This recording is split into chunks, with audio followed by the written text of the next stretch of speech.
Kodong mana ndala par to hibago yiera dundo e moko kuom gwenge ma pacho kae kisera magombulu mako mach ka kweth maketo serikal tesre kawuono nogo tach Mbeere North e kinde mane giluorore e kar chung'od bura ma Mbeere North jotelo maketo serikal tesre kotane kod Rigathi Gachagua, Kalonzo Musyoka kod Eugene Wamalwa omedo lokuoyo e wang' jatend piny Kenya William Ruto kagikoni tende omiyo piny Kenya bagni gisingo mar loso kod jopiny kendo neno ni giyombo Ruto e yiero mabiro.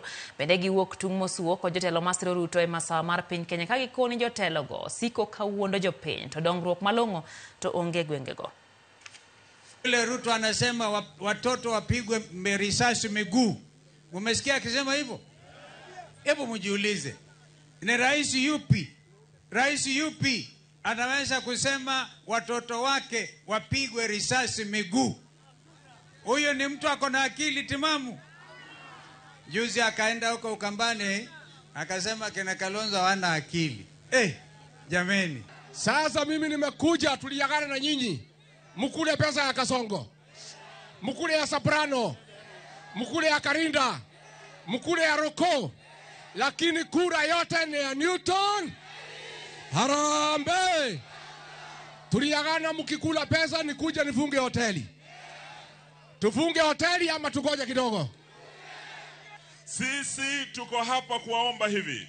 Wanasema a journey of 1,000 miles starts with one step. Vile vile kuunda serikali inaanza na step moja.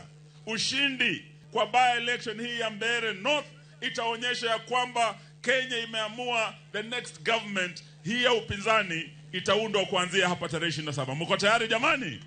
Siku ile tutashinda wabunge hao watatu tarehe 27 kutoka mlima hadi bahari Hindi hadi mlima Elgon. Kenya itaamini sisi ni one.